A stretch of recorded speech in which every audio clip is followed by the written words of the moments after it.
చర్చనీయాంశమైంది. అసలు పల్లెటూర్లు అనగానే ప్రేమానురాగాలకి, విలువలకి పెట్టిందే పేరుగా పల్లెటూరులో అనుబంధాలను గుర్తు చేసేలా ఉంటాయి. ప్రశాంతమైన వాతావరణం ఉంటుంది. వరంగల్ జిల్లా నరసంపేట మండలం 16 అంచెల తండాలో ఒక సంఘటన చోటు చేసుకుంది. ప్రేమోన్మాది చూయించినటువంటి విచక్షణారహితమైన పని ఏదైతే ఉందో, తల్లిదండ్రులు నిద్రపోతున్న సమయంలో వాళ్ళ కుటుంబం మీద చేసినటువంటి దాడిలో తల్లిదండ్రులు ప్రాణాలను కోల్పోయారు. ఆ ప్రియురాల పరిస్థితి కూడా సీరియస్గానే ఉంది. అలానే వాళ్ళ తమ్ముడు అన్నయ్య ఒకరి అతని పరిస్థితి కూడా సీరియస్గా ఉందని చెప్తున్నారు. అతను వరంగల్లో ట్రీట్మెంట్ తీసుకుంటున్నారు. అమ్మాయి ఇక్కడ ఇంటి దగ్గరే ఉంది. అసలు వాళ్ళిద్దరి మధ్య పరిచయం ఎలా ఏర్పడింది, అసలు ఈ సంఘటన చోటు చేసుకోవడానికి ముఖ్య కారణాలు ఏంటి, గతంలో వాళ్ళిద్దరికి పెళ్ళైందని చెప్తున్నారు, అది నిజమేనా, ఒక్కసారిగా ఈ పల్లెటూరు అనేది కూడా భయాందోళనకు గురైందని చెప్పుకోవచ్చు. వాళ్ళు నిద్రిస్తున్న సమయంలో వచ్చేసి దాడి చేయడం వలన వాళ్ళైతే తల్లిదండ్రులు ఇద్దరు కూడా ప్రాణాలు కోల్పోయారు. తప్పెవరిదైనప్పటికీ 2 నిండు ప్రాణాలు బలయ్యాయి. 3వ ప్రాణం కూడా ప్రాణాపాయ స్థితిలో ఉంది. ఇప్పుడు ఈ అమ్మాయి పరిస్థితి కూడా సెక్యూరిటీ ఉందా, అసలు అమ్మాయి పరిస్థితి ఏంటి, అసలు వాళ్ళిద్దరి మధ్యన వచ్చినటువంటి విభేదాలు ఏంటి, అసలు ఎక్కడ తప్పు జరిగింది, ముఖ్యంగా చెప్పుకోవాలంటే మనం ఇక్కడ ఈ తప్పు ఎక్కడ ఉంది అనుకుంటే తల్లిదండ్రుల దగ్గర, అందరూ ఈ ఒక్క పేరెంట్సే కాదు చాలా మంది పేరెంట్స్ దగ్గర ఉందని చెప్పుకోవాలి. ఎందుకంటే తల్లిదండ్రులు పిల్లలకి ఆ సెల్ ఫోన్స్ అవసరం ఉన్నా లేకపోయినా ఇవ్వడం, వాళ్ళు ఎటు వెళ్తున్నారు ఎటు వస్తున్నారు అనేది వాళ్ళ పర్యవేక్షణలో లేకపోవడం, ఎవరి బిజీ లైఫ్లో వాళ్ళు ఉండడం, ఇదంతా కూడా తప్పుదో పట్టించే అవకాశం ఉందని చెప్పుకోవచ్చు. అలానే ఇప్పుడున్నటువంటి ప్రభుత్వంలో హోంమంత్రి లేకపోవడం కూడా ఒక అంశం అని చెప్పుకోవాలి. ఇక్కడ ఉన్నటువంటి పోలీసు వాళ్ళు కూడా ఇక్కడ జరిగినటువంటి సంఘటనా స్థలానికి రావడం, వీళ్ళు ధర్నా చేసే దగ్గరకు వచ్చి హామీ ఇవ్వడం అన్నీ జరిగింది. అయినప్పటికీ కూడా ఇప్పుడు ఈ సంఘటన వల్ల మిగతా వాళ్ళ పరిస్థితి ఏంటి, అమ్మాయిల్ని బయటికి పంపించాలంటే కూడా పల్లెటూరులో ఇప్పుడు భయపడే పరిస్థితి. అసలు ఏం జరిగింది ఏంటి, పూర్తి వివరాలు ఇక్కడ ఏదైతే సంఘటన జరిగిందో అదే స్థలం దగ్గర మనం ఉన్నాం. ఇక్కడ ఆల్రెడీ ఇప్పుడు ఉద్రిక్త పరిస్థితి నెలకొందని చెప్పుకోవచ్చు. ఆ అమ్మాయి ఇక్కడే ఉంది. అసలు ఏం జరిగింది ఏంటనేది తెలుసుకునే ప్రయత్నం చేద్దాం.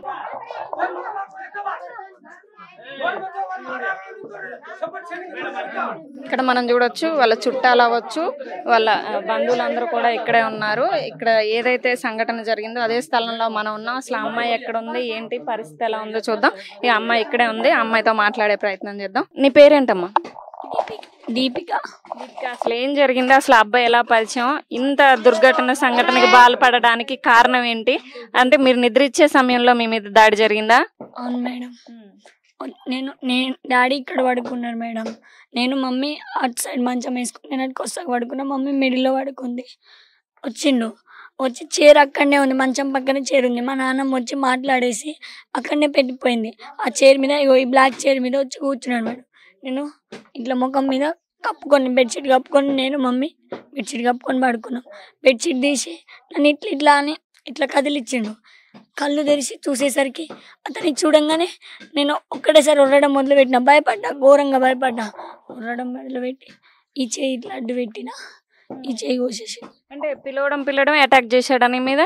నన్ను పిలవలేదు మేడం, జస్ట్ ఇట్లా అన్నాడు. నేను అతన్ని చూడంగానే ఉర్రడం మొదలుపెట్టిన. ఒకటేసారి ఉర్రడం మొదలుపెట్టేసరికి ఉర్రుతుందని తీసిండు కత్తి, ఈ చేయి అడ్డు పెట్టి. కత్తితో దాడి చేశాడా మీ మీద? మేడం ఈ చేయి అడ్డు పెడితే ఈ చేయి కోసేసి, ఈ చేయి అడ్డు పెడితే ఈ చేయి కోసేసింది మేడం.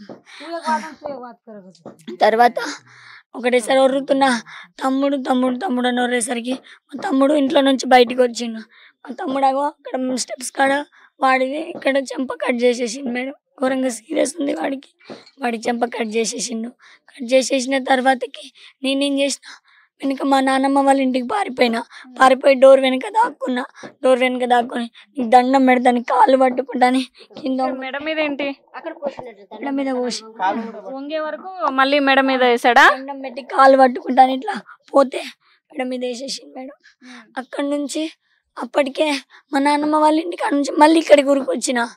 డాడీ ఆల్రెడీ చచ్చిపోయి ఉన్నాడు మేడం. మమ్మీతో గొడవడుతుంటే ఇటు నుంచి వెనుక నుంచి మళ్ళీ మా నాన్నమ్మ దగ్గరికి పోయి ఒకటేసారి ఒర్రినా. అయితే మా నాన్నమ్మ ఇక్కడికి ఎందుకు వస్తానవే, ఇంటి వెనుకకు పో అంటే నేను ఇంటి వెనుకకు పోయి కాన్షియస్లో నేను మేడం స్ప్రో కోల్పోయి కింద పడిపోయినా. మా తమ్ముడు అక్క వాటర్ అంటే అట్లనే మెల్లగా మా అన్నయ్య వాళ్ళ ఇంటికి పోయినా. అక్కడ నుంచి సందు ఉంది, అన్నయ్య వాళ్ళ ఇంటికి పోయి అన్నయ్య వాళ్ళని లేపిన, చెప్పిన. వదిన వాటర్ పోసింది మేడం, తమ్ముడికి వాటర్ పోసింది. అక్కడి నుంచి నాన్నమ్మ వాళ్ళ ఇంటికి వచ్చినాం మేడం. నాన్నమ్మ వాళ్ళ ఇంటికి వచ్చి కూర్చుంటే నన్ను మా మమ్మీ డాడీ దగ్గరికి పోతా అంటే నన్ను పంపిస్తలేరు. మళ్ళీ వచ్చి నిన్ను చంపేస్తాడు, నువ్వు పోకు అని అంటారు. కానీ మా మమ్మీ డాడీ చచ్చిపోయాలన్న విషయం నాకు చెప్తలేరు మేడం. మా తమ్ముడు వచ్చి అక్క అమ్మ చచ్చిపోయిందక్క, అమ్మ చచ్చిపోయిందక్క, అమ్మ చచ్చిపోయింది అని మా తమ్ముడు అన్నాడు. తర్వాతకి డాడీ బ్రెయిన్ మొత్తం బయటికి వచ్చేసింది. డాడీ గిల కొట్టుకున్నాడు. ఆ డాడీ బతుకుతాడు, ఆ డాడీ ఎట్లయినా బతుకుతాడని అంబులెన్స్లో ఆ డాడీని నర్సంపేట హాస్పిటల్ తీసుకుపోయిన మేడం. నర్సంపేట హాస్పిటల్ తీసుకుపోయే వరకు మా డాడీ చచ్చిపోయింది మేడం. డాడీ చచ్చిపోయింది మేడం, ఇద్దరు చచ్చిపోయారు. అక్కడి నుంచి మళ్ళీ మేము ఏం చేసామంటే నన్ను ఇక్కడ మీ తమ్ముడి చెంపమ్మ అనేది ఇదంతా కట్ అయిందమ్మా, నేను గవర్నమెంట్ హాస్పిటల్లో తీసుకురమ్మను, ప్రైవేట్ హాస్పిటల్కి వెళ్ళిపో అనేసి హన్మకొండ ప్రైవేట్ హాస్పిటల్ తీసుకువెళ్ళి మేడం. తీసుకువెళ్ళి అక్కడికి పెద్ద సుదర్శన్ రెడ్డి సార్ వచ్చారు మేడం. వచ్చి ఎట్లా జరిగిందమ్మా ఏంటిదని అదంతా అడిగారు మేడం. అడిగి నువ్వేం బాధపడకు, నీ హాస్పిటల్ ఖర్చు మొత్తం నేను భరించుకుంటా అనేసి పెద్ద సుదర్శన్ రెడ్డి సార్ అన్నారు మేడం నాతోని. కానీ ఈ దొంతి మాధవ్ రెడ్డి సార్ ఉన్నారు చూడండి, అతని తరపున నాకు ఎవ్వరు కాల్ చేయలేదు మేడం. వాళ్ళ తరపున 6 కాంగ్రెస్ పార్టీలో ఉన్న అతను వాళ్ళ 6 వాళ్ళ అమ్మ నాన్నల్ని వాళ్ళందరినీ బయటికి తీసుకొచ్చిల్లంట మేడం. వాడొక్కడే ఉన్నాడంట. వాడికి శిక్ష పడకపోతే వాడు బయటికి వచ్చిందనుకో నన్ను మా తమ్ముడిని చంపేస్తాడు. వాడికి శిక్ష పడాలి, వాడి తల్లిదండ్రులు వాళ్ళందరూ జీవితాంతం జైల్లో ఉండాలి. వాడి కొడుకు చచ్చిపోయి నా వల్ల శిక్ష పడిందని తెలిస్తే వాళ్ళ అమ్మ నాన్నలు నన్ను మా తమ్ముడిని బతకనియరు మేడం. నీ వల్లనే నా కొడుకు చచ్చిపోయిందని వాళ్ళ అమ్మ నాన్నలు నన్ను బతకనియరు. అసలు మీ ఇద్దరికి పరిచయం ఎట్లయింది? అసలు గతంలోనే పెళ్ళి అయింది అంటున్నారు, నిజమేనా మీ ఇద్దరికి? గతంలో అంటే అతను ఊరికి నీళ్ళ ప్లాంట్ వాటర్ క్యాన్ వేయడానికి వచ్చేటోడు మేడం. అట్లా చూసేటోడు. అట్లా చూడంగానే నేను మోడల్ స్కూల్లో ఎగ్జామ్ రాయడానికి వెళ్తే అప్పుడు నా దగ్గర నీ ఫోన్ నెంబర్ అనేసి అడిగింది మేడం. నా దగ్గర ఏం లేదు అని అంటే నాకు నువ్వు కావాలి, నిన్ను వదిలిపెట్టాను, నాకు నువ్వు కావాలి, నేను నిన్ను వదిలిపెట్టానని అట్లా నా వెంట సంవత్సరం పడ్డాడు మేడం. నాకు వద్దు, నాకు నువ్వు వద్దు, నువ్వు మా క్యాస్ట్ కాదు, నాకు నువ్వు వద్దని ఇట్లా అంటున్నా. అని నేను నిన్ను వదిలిపెట్టాను, నాకు నువ్వు కావాలి అనేసి నేను హన్మకొండ పింగిలి కాలేజ్లో డిగ్రీ చదువుకుంటున్నా మేడం. నేను బస్సులో ఎక్కిన నా పక్కన ఎక్కి నన్ను కిందికి దింపిండు. కిందికి దిగు, నువ్వు కిందికి దిగు అని అంటే నేను దిగేసిన. దిగుతావా నేను చంపేయాలంటే అప్పటి నుంచే సైకోయిజం చూపించేవాడిని మీద. కిందికి దిగు. ఎప్పుడు మీ తల్లిదండ్రులకు కానీ ఇక్కడ ఉన్నటువంటి పెద్దల దృష్టికి ఎప్పుడు తీసుకెళ్లేదా ఇట్లా పలానా అబ్బాయి నా వెనక పడతాడని చెప్పి? సడన్ గా జరిగిపోయింది మేడం, నువ్వు మీ అమ్మ నాన్నలకి నేను నీ వెంట పడుతున్నా అని నువ్వు అమ్మ నాన్నలకి చెప్తే మీ అమ్మ నాన్నల్ని చంపేస్తా అని నన్ను బెదిరించింది మేడం. ఆ భయంతో నేను మా అమ్మ నాన్నలకి ఏం చెప్పలేదు. నన్ను ఇక్కడ వీడేం చేసుకుంటాడులే, వీడే తిరిగి వీడే పోతాడు, నా దారికి నేను వెళ్ళిపోతాను, నా చదువు నేను చదువుకుంటాను, అమ్మ నాన్నల వరకు తీసుకోవాలి, నువ్వు ఇట్లా నా వెంట పడుతున్నాడు అని మీ అమ్మకైనా మీ నాన్నకైనా చెప్తే నిన్ను చంపేస్తా, మీ అమ్మ నాన్నల్ని కూడా చంపేస్తా అని బెదిరించింది మేడం. బెదిరించేసరికి నేను మమ్మీ వాళ్ళకి చెప్పలేదు. హన్మకొండకి వెళ్తుంటే కిందికి దిగాని నన్ను బస్సులో నుంచి కిందికి దింపేసింది మేడం. దిగుతావా చంపేయాలంటే బస్సులో నుంచి కిందికి దిగినా. ఇప్పుడు నువ్వు నాతో హైదరాబాద్ రావాలి అనేసి. చూస్తున్నారు కదా, కనీసం అమ్మాయికి మాట కూడా రావట్లేదు ఇప్పటి వరకు కూడా. ఇక్కడ ఉన్నటువంటి ప్రస్తుత ఎమ్మెల్యే తరపున కానివ్వండి ఎవరు కూడా ఇప్పటి వరకు వచ్చి పరామర్శ జరగాలి. సంఘటన జరిగి 2వ రోజు ఇక్కడ తల్లిదండ్రులను కోల్పోయింది ఈ అమ్మాయి. వాళ్ళ తమ్ముడు పరిస్థితి సీరియస్ గా ఉంది, ఇక్కడ ఈ అమ్మాయి ఇలా ఉంది. అసలు వీళ్ళిద్దరు ఒకవేళ వాళ్ళ కుటుంబ సభ్యుల నుంచి కానీ మళ్ళీ అబ్బాయి బయటకు వస్తే థ్రెడ్ అనేది ఉంటుంది. అసలు ఈ అమ్మాయి పరిస్థితి ఏంటి, అసలు ఏం జరుగుతుంది? రాష్ట్రంలో కాదు ఇక్కడ జిల్లాల్లో ఇంత జరుగుతుంటే అందుబాటులో ఉన్న ఎమ్మెల్యేలు కానీ ఎమ్మెల్యేకి సంబంధించినటువంటి వాళ్ళు ఎందుకు రావట్లేదు? అసలు ఇంత జరిగినా కానీ అసలు ఎవ్వరు స్పందించలేదు ఇప్పటి వరకు. ఎవ్వరు స్పందించలేదు. బీఆర్ఎస్ పెద్ద సుదర్శన్ రెడ్డి గారే మా వెంటుండి నన్ను మా తమ్ముడిని నర్సంపేటకు తీసుకొచ్చి మా తమ్ముడికి సర్జరీ 7కి కావాలి అని అంటే వాడిని తీసుకొచ్చి మా అమ్మ నాన్నల ముఖం చూపెట్టి మళ్ళీ అతని కారులోనే మమ్మీ వాళ్ళు మా తమ్ముడిని మమ్మీ వాళ్ళని వాడు చూసిండు. మళ్ళీ అతని కారులోనే హన్మకొండకు తీసుకువెళ్ళు నన్ను ఇక్కడ ఉంచేసిండు. అంటే ఆ రోజు బస్సులో నువ్వు దిగి మాట్లాడిన తర్వాత అసలు ఏం జరిగింది అక్కడ? నువ్వు నాతో ఇప్పుడు హైదరాబాద్ రావాలి అంటే నేను రాను, నేను కాలేజ్కి వెళ్ళాలి, నేను రాను, నేను కాలేజ్కి వెళ్ళాలి అంటే నేను నిన్నేం చేయను. హైదరాబాద్లో మా చెల్లి ఉంది, మా చెల్లి వాళ్ళ చెల్లి అక్కడ హన్మకొండలో చదువుకుంటుంది మేడం, సోషల్ వెల్ఫేర్లో. మా చెల్లి నిన్ను రమ్మంటుంది, మా చెల్లి నిన్ను పిలుస్తుంది. నేను నిన్ను ఏం చెయ్యను, నువ్వు నన్ను లవ్ చేయకుండా పర్లేదు, నాతో ఒక్కసారి హైదరాబాద్ రా, నేను మీ అమ్మ నాన్నల జోలికి కూడా పోను, నేను వదిలేస్తాను అన్నాడు మేడం. నేను నిజంగానే ఏమో అనేసి వాళ్ళ చెల్లి కదా, వాళ్ళ చెల్లిని తీసుకొని వద్దామనేసి అంటున్నాడు కదా, వదిలేస్తాను అంటున్నాడు కదా, ఒక్కసారి పోతే ఏమవుతుందని నేను వాడుతో హైదరాబాద్ పోయినా మేడం. హైదరాబాద్ పోయినా వాళ్ళ మమ్మీ వాళ్ళ డాడీ వాళ్ళందరి ప్లాన్తో నన్ను అక్కడనే ఉంచుకున్నారు మేడం. మళ్ళీ నన్ను తీసుకురాలేదు. అంటే పెళ్ళయింది వాస్తవేనా? మరి నీ మెల్ల తాళి కట్టాడా? ఏదో నార్మల్ పసుపు తాడు కాదు మేడం, దారం మనం సూది కుట్టుకుంటాం చూడండి, ఆ దారంతో ఏదో ఒక గుళ్ళో నువ్వు ఇక్కడ నేను అతనితో ఉన్నా అని మా అమ్మ నాన్నలకు తెలిసిపోయింది. మా డాడీ ఫోన్ చేసి నా కూతుర్ని ఎక్కడికి తీసుకుపోయినవరా, నా కూతుర్ని నా దగ్గరికి పంపి లేదంటే నేను చంపేస్తా అని మా డాడీ ఫోన్లో మాట్లాడిండు. మీ అమ్మ నాన్నలకి ఎట్లాగో తెలిసిపోయింది నువ్వు నా వెంట ఉన్నావని, నిన్ను ఇంటికి పంపిస్తే నన్ను బతకనియరు, మీ పదార్థింతలోళ్ళు నన్ను ఒక్కరు బతకనియరు, నేను నిన్ను ఇంటికి పంపాను, నిన్ను ఇంటికి అస్సలకే పంపాను అనేసి అన్నాడు మేడం. నేను వెళ్ళిపోతాను, నేను కాలేజ్కి వెళ్ళిపోవాలి, నువ్వేమన్నావు నన్ను నీ చెల్లిని తీసుకొస్తే మా అమ్మ నాన్నల జోలికి రాను, నిన్ను వదిలేస్తానన్నావు కదా, నీ వెంట కూడా పడనన్నావు కదా అంటే, లేదు నిజం మీ అమ్మ నాన్నలకి తెలిసిపోయింది నువ్వు నా వెంట ఉన్నట్టు, నన్ను పదార్థింతలు వాళ్ళు బతకనియరు అనేసి. ఎందుకు సేమ్ క్యాస్ట్ కాదనా? సేమ్ క్యాస్ట్ కాదు, నువ్వు ఆల్రెడీ ఇంతకు ముందు మా వాళ్ళు వార్నింగ్ ఇచ్చారంట మేడం. అతనే చెప్పిండు, మీ వాళ్ళకి ఎట్లా తెలిసింది, మీ వాళ్ళందరు నాకు వార్నింగ్ ఇస్తున్నారు, అందరు నన్ను 2 లక్షలు పెట్టి చంపించేస్తా అని అంటున్నారు, మీ వాళ్ళకి ఎవరికి చెప్పొద్దన్నా వాళ్ళకి ఎట్లా తెలిసిందంటే, వాళ్ళకి ఎట్లా తెలిసిందో నాకు తెలియదు, నాకేం తెలియదు అంటే, నీకేం తెలియదా మరి వాళ్ళు నాకు వార్నింగ్ ఎట్లా ఇస్తున్నారు అనేసి అన్నాడు మేడం. ఏమో నాకు తెలియదని నేను అన్న తర్వాతకి నువ్వు ఇంటికి వెళ్తే నన్ను పదార్థింతలు వాళ్ళు బతకనియరని ఒక పిల్లి దారం బిండతోని ఇంట్లోనే వాళ్ళ అమ్మ నాన్నలు ఏమన్నారు, ఈమెకు తాళి కట్టేసి ఈమెకున్నారంటే. వాళ్ళ తల్లిదండ్రులు సపోర్ట్ చేశారు అక్కడ? వాళ్ళ తల్లి వాళ్ళ తండ్రి ఇద్దరు. ఏం పేరు వాళ్ళ పేర్లేంటి? సుమలత, రమేష్, మేకల. వాళ్ళది ఎక్కడ అసలు స్థానికంగా వాళ్ళు ఉండేది ఎక్కడ? వాళ్ళ నెగిటివ్ ప్లేస్ గీసుగొండ మేడం, కానీ వాళ్ళు ఉండేది గుండెంగలో. వాళ్ళ అమ్మ నాన్నలు ఇక్కడ గుండెంగలో ఏం చేసేటోళ్ళో నాకు తెలియదు మేడం, కానీ నేను హైదరాబాద్ పోయినప్పుడు నాకు అక్కడ తెలిసింది. వాళ్ళ అమ్మ మల్లారెడ్డి హాస్పిటల్లో వర్క్ చేస్తుంది మేడం, వాళ్ళ డాడీని ఆటో నడుపుతాడు, వాళ్ళ తమ్ముడు కంపెనీలో డ్యూటీ చేస్తాడు. తీసుకెళ్ళినప్పుడు ఇది తప్పు, అమ్మాయిని వెనక్కి పంపించాను కూడా మందలిచ్చలేదా? లేదు, నువ్వు ఈ అమ్మాయికి తాళి కట్టేసి నన్ను ఆమె అడిగింది, మీ నాన్నకి ఎన్ని ఎకరాల భూమి ఉందంటే 2 ఎకరాలు ఉందన్న, వాళ్ళకి గుంట కూడా భూమి లేదు, నువ్వు ఈమెకి తాళి కట్టేసి ఈమెకి తాళి కట్టేసినాక ఈమె పిల్లలు పుట్టినాక ఈమె ఆస్తి మనం తీసుకుందాం అని అందరూ. నేను ఒక్కదాన్నే మేడం, నాకు సపోర్ట్ ఎవ్వరు లేరాడు, నేను ఒక్కదాన్నే. నీ దగ్గర ఫోన్ లేదా? పోలీసులు ఫోన్ చేసే ప్రయత్నం కూడా చేయలేదా ఆ సమయంలో?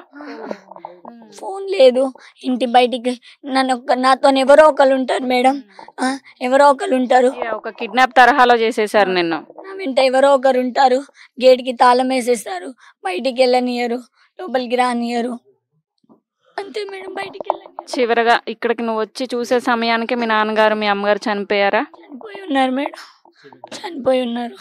అంటే మీ అమ్మ నీతోనే నీ పక్కనే ఉండే కదా అప్పుడు? పక్కనే ఉండేది. నేను ఒర్రడం మొదలు పెట్టేసరికి మమ్మీ డాడీ వాళ్ళు నిద్రలో భయపడి లేచిళ్ళు. అసలు ఏం జరుగుతుందో కూడా మా అమ్మ నాన్నకి తెలియకుండానే వాళ్ళు చచ్చిపోయారు మేడం. అసలు నా ఇంటికాడ ఏం జరుగుతుందని వాళ్ళకి తెలియకుండానే వాళ్ళు చచ్చిపోయారు madam.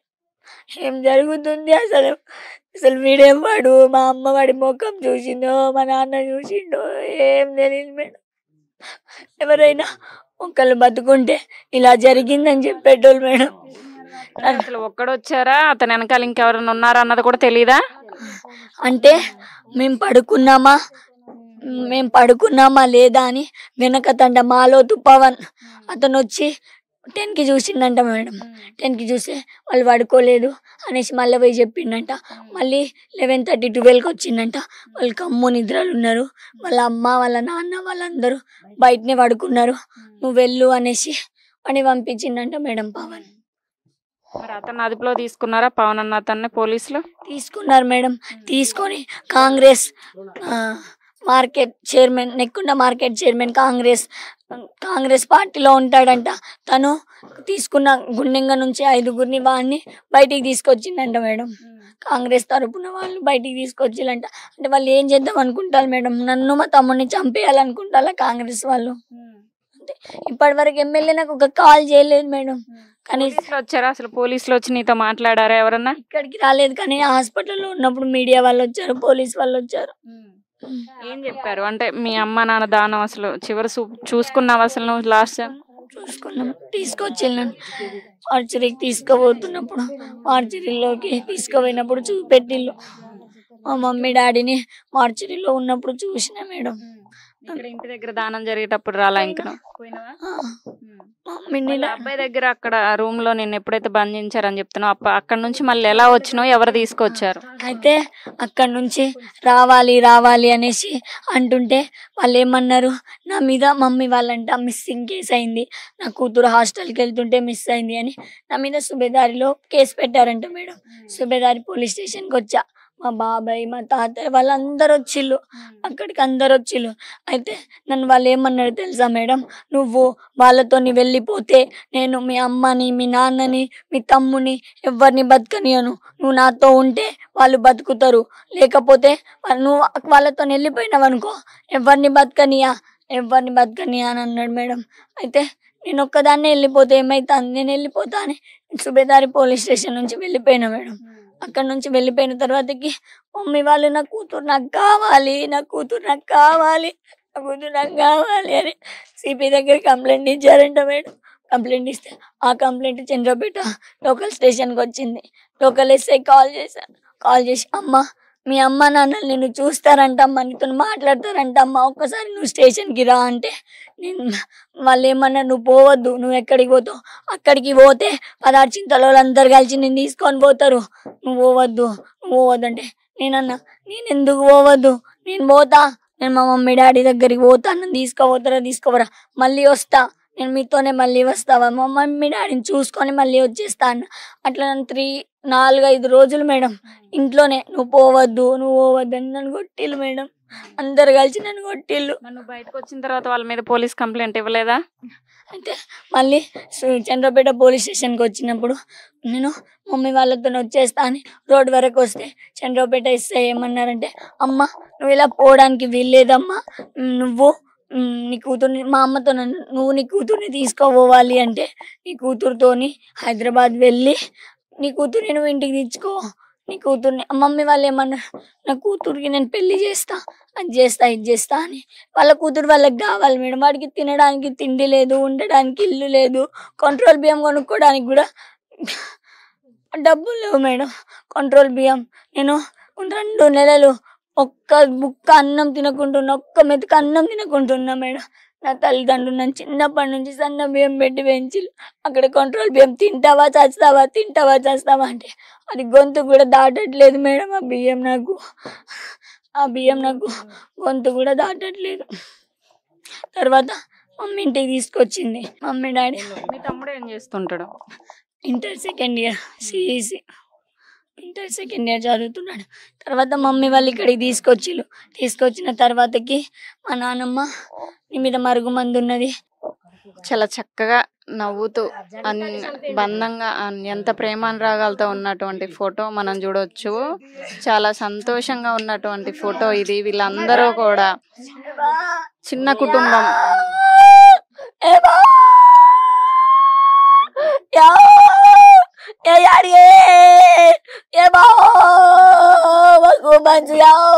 taruh antara jodoh mudo bulana maku bantu yao mare yari babe ne dego ni yao mare yari ro katara jodoh mudo jayao maro babe ro